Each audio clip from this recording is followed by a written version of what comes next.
परमेश्वर के धन्य नाम की महिमा हो। प्रभात मनन के सत्र 2690 में आप सभी का बड़े प्रेम के साथ स्वागत करता हूं। आइए आज के मनन के लिए हम पढ़ते हैं एक और बार प्रकाशित वाक्य अध्याय 1:3। धन्य है वह जो इस भविष्यवाणी के वचन को पढ़ता है और वे जो सुनते हैं और इसमें लिखी हुई बातों को मानते हैं, क्योंकि समय निकट है। पद कहते हैं कि धन्य है वह जो इस भविष्यवाणी के वचन को पढ़ता है और वे जो सुनते हैं और इसमें लिखी हुई बातों को मानते हैं। पवित्र शास्त्र को पढ़ने वाले, सुनने वाले और इसे मानने वाले धन्य कैसे हो जाते हैं, ये हम कल के मनन में संक्षेप में देखे थे। मैंने कल ये भी आपको बताया था कि पवित्र आत्मा ने बड़ी सूझबूझ के साथ इस प्रस्ताव को प्रकाशित वाक्य की पुस्तक में आलेखित किया है, क्योंकि पवित्र शास्त्र की रचना प्रकाशित वाक्य की रचना के साथ पूर्ण हो रही है। अब इस अंतिम पुस्तक में पवित्र आत्मा ने धन्य हो जाने का ये आह्वान इसलिए याद दिलाया क्योंकि समय निकट है। क्या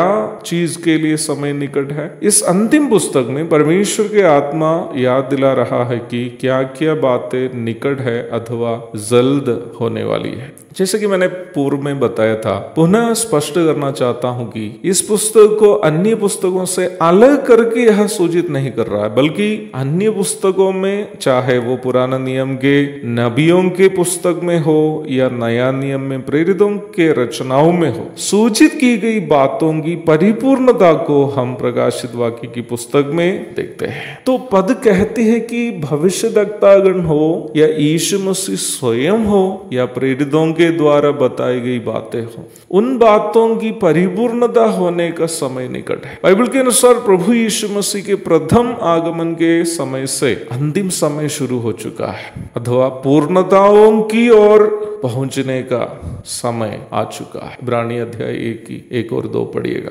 अंतिम समय का अर्थ है परिपूर्णता की ओर बढ़ने का समय। कलीसिया की परिपूर्णता अपना दुल्हन मसीह के साथ आश्चर्यिक रूप में मिल जाने की प्रक्रिया। फिलिपी 3:20-21, पहला यूहन्ना 3:2। इस्राएल की परिपूर्णता मसीह के द्वारा उनके लिए वादा किया गया धर्म राष्ट्र की स्थापना होकर इस्राएल एक राष्ट्र के रूप में मसीह के शासन के अधीन में सुख शांति के साथ रहने की अवस्था है। जकरिया अध्याय 14 की 7 से 11 तक, यहेजकेल 34 की 11 से 31 आदि भाग पढ़िएगा। और संसार के पापियों के नाश की परिपूर्णता शैतान के साथ आग की झील में पहुंच जाना है। मलाकी 4:1, मत्ती 25:41। वर्तमान धरती और आकाश की परिपूर्णता आग से शुद्ध होकर नई धरती और नया आकाश के रूप में परिवर्तित हो जाना है। यशायाह 34:4, 65:17, दूसरे पत्रस अध्याय 3:10 से 13 तक। इन सभी भविष्यवाणियां जो अन्य पुस्तकों में हम देखते हैं,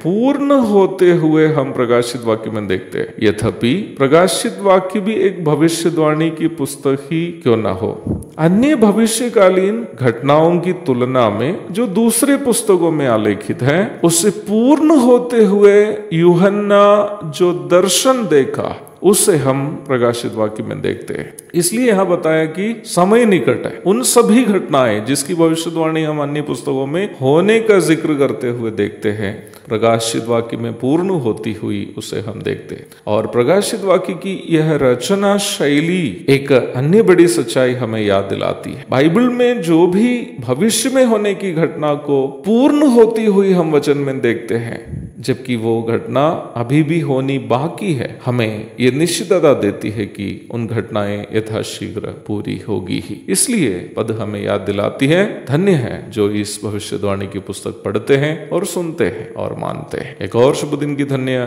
कामनाओं के साथ आज का मनन में समाप्त करता हूँ। प्रभु आप सबको आशीष दे। आमीन।